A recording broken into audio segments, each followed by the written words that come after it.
rays from sun converge at a point 15 centimeter in front of a concave mirror. Where should an object be placed so that size of its image is equal to the size of the object?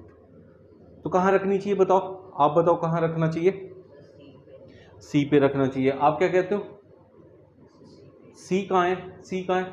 कितने पे है सी? आपने बोल तो दिया सी, but सी तो option में नहीं दिया ना, तो क्या आंसर होगा फिर? कितना?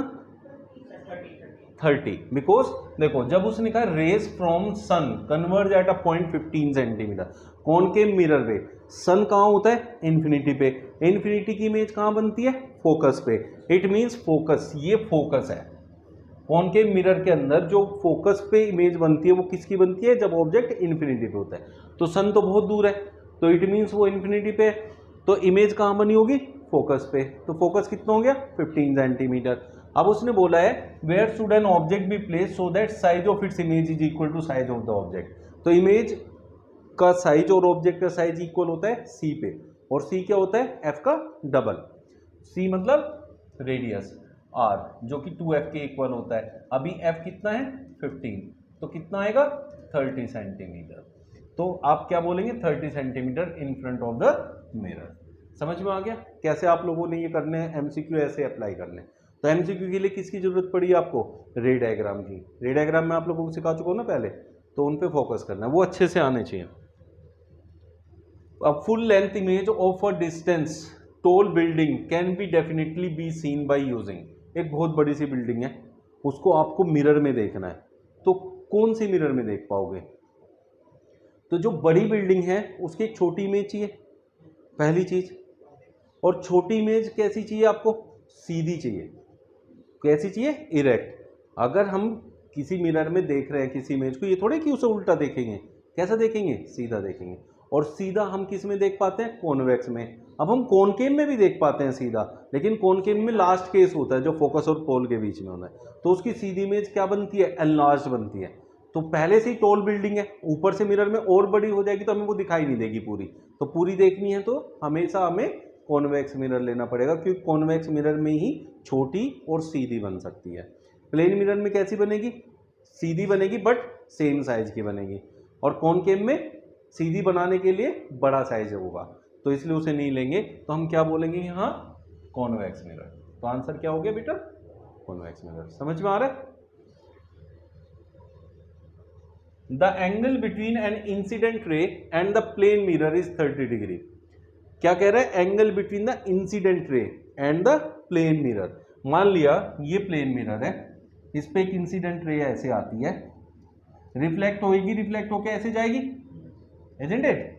लेकिन उसने क्या कहा है? एंगल बिटवीन इंसिडेंट रे, ये होती है incident ray, and plane mirror, ये है आपका प्लेन मिरर नीचे। तो उसने कहा इन दोनों के बीच का जो एंगल है that is 30 degree, that is 30 degree. जब आप एंगल ऑफ इंसिडेंस की बात करते हैं तो कभी भी ये वाले एंगल की बात नहीं करते। एंगल कौन सा होता है? नॉर्मल और इंसिडेंट रे के बीच में ये होता है, और ये नॉर्मल का मतलब होता है 90 डिग्री। तो ये कितना एंगल बचा? 60 डिग्री।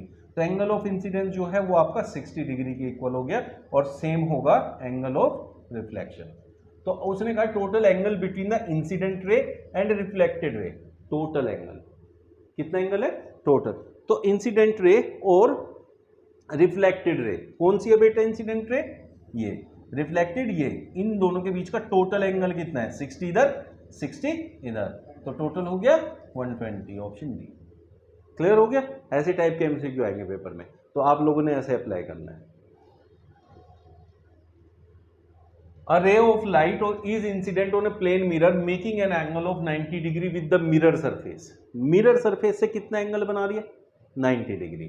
तो बच्चों देखो कैसे होता है, ये मिरर है, मिरर नीचे की तरफ से पॉलिश्ड होता है। अब इसमें एक नॉर्मल होता है, क्या होता है? नॉर्मल। नॉर्मल 90 डिग्री पे होता है, आपको पता है ना। अब उसने कहा ray of light is incident on a plane mirror making an angle of 90 degree with the mirror surface. Mirror surface से इंसिडेंट रे के बीच का एंगल है 90 डिग्री, और नॉर्मल का एंगल कितना होता है? 90 डिग्री। इट मींस वो रे जो इंसिडेंट रे है वो किस पे आई है? इंसिडेंट रे भी यहीं आई है, किसके ऊपर? नॉर्मल के ऊपर। बात समझ में आ गई? अब क्या होता है, जो इंसिडेंस एंगल है वो किस किस के बीच में होता है, इंसिडेंट रे के और नॉर्मल के, लेकिन वो दोनों एक ही जगह पे आ गई तो उनके बीच में तो कोई एंगल नहीं बचा, तो इसका मतलब जिस एंगल पे आई है उसी से वापस चली जाएगी। तो उसने कहा angle of reflection for this रे of light will be 0 degree. बेटा एंगल ऑफ रिफ्लेक्शन तो 0 होगा ही होगा, एंगल ऑफ इंसिडेंस भी 0 ही होता है, क्योंकि वो सेम आ गया, क्योंकि आपको क्या पता है इंसिडेंस रे और नॉर्मल के बीच का एंगल होता है, अब इनके बीच में तो 0 एंगल है तो इसलिए 0 होगा, इंसिडेंस भी और रिफ्लेक्टेड भी। समझ में आया?